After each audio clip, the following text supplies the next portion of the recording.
माँ और पिता दोनों एक साथ अपने बेटे की लंबी उम्र के लिए छठ कर रहे थे। इधर नदी में डूबने से बेटे की मौत हो गई। माँ के साथ नदी में नहाने गया था बच्चा, माँ के सामने ही डूब गया। आक्रोशित ग्रामीणों ने 3 पोकलेन को फूंक डाला। ग्रामीणों ने बताया कि अवैध खनन के कारण ही इस बच्चे की डूबने से मौत हुई है।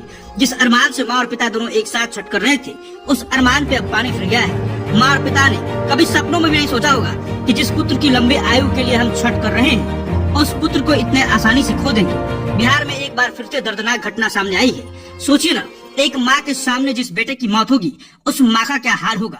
छठ के नहाए खाए के दिन ही ये घटना घटी है।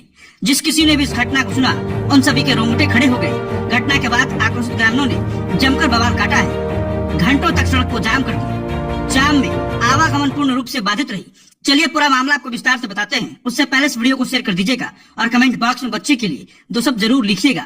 साथ ही ये बताइएगा कि आखिर खनन माफिया किसके शहर पर अवैध खनन करते हैं। अगर इस नदी में अवैध खनन नहीं होता तो शायद एक माँ और पिता का पुत्र आज जीवित होता। देखिए इस तस्वीर को, कैसे बच्चे को ढूंढा जा रहा है। करीब शाम तक बच्चे का कोई अता पता नहीं चल पाया था। रो रो कर माँ का बुरा हाल है। पिता बार बार बेसुध हो जा रहे हैं। नहाए खाए के दिन दंपति का बच्चा नदी में डूबा। आक्रोशित लोगों ने 3 पोकलेन मशीन को किया आग के हवाले। परिया तारा क्षेत्र के लोदीपुर गांव की घटना है।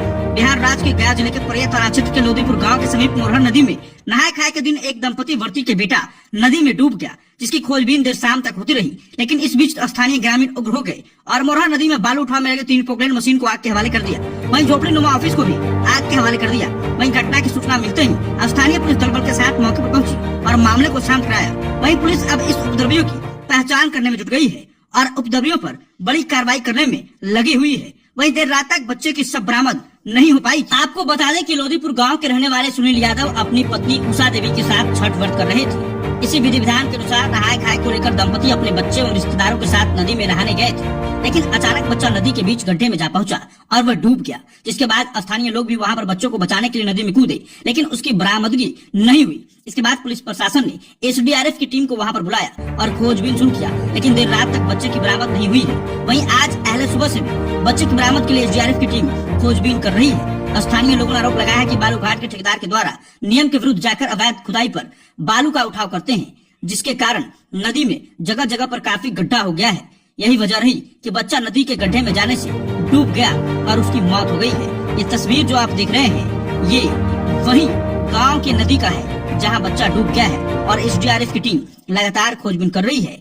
वहीं स्थानीय ग्रामीणों ने प्रशासन के ऊपर भी गंभीर आरोप लगाया है। ग्रामीणों का कहना है कि जब अवैध खनन होता है तब पुलिस कहाँ रहती है, पुलिस उस पर कार्रवाई क्यों नहीं करती है। और जब हम लोगों ने पोकलेन को फूका तो पुलिस कह रही है कि आप सभी पर कार्रवाई होगी। जो भी असामाजिक तत्वों ने पोकलेन में आग लगाया है उस पर कार्रवाई होगी। लेकिन मैं आपको बताना चाहता हूँ कि कानून सभी के लिए बराबर है। अगर कोई कानून के को हाथ मिलेगा तो उनके ऊपर भी कार्रवाई सुनिश्चित है। अगर कानून के दायरे में रहकर आप अपनी मांग को की होते तो शायद आरोपियों पर बड़ी कार्रवाई हो सकती थी, लेकिन कानून को हाथ में लेकर इस तरह से पोकलेन को फूकना ये वाकई में गलत। वहीं इस घटना के बाद पूरे गाँव में मातम सा माहौल छा गया है। जिस घर में छठ व्रत हो रहा था, उन सभी की खुशियों पर पानी फिर गया। आसपास के लोग बस यही कहकर रो रहे हैं कि हे छठी मैया, आखिर इस माता पिता ने क्या गलती की थी जिसकी इतनी बड़ी सजा इसको मिली है। वहीं माता पिता बार बार यह कहकर बेसुध हो जा रहे हैं कि बेटी की जगह मैं क्यों ना डूब गया, भगवान मुझे क्यों नहीं बुला लिया। माता पिता अपने बच्चे की लंबी उम्र के लिए छठ व्रत कर रहे थे, लेकिन इस घटना ने पूरे परिवार को झकझोर कर रख दिया है। पूरे गांव में अंधकार सा छा गया है। जिसने भी इस घटना को सुना, सभी के रोंगटे खड़े हो गए। सभी ने बस रो रो कर यही कहा कि हे प्रभु, ऐसी सजा मेरे दुश्मन को भी ना देना।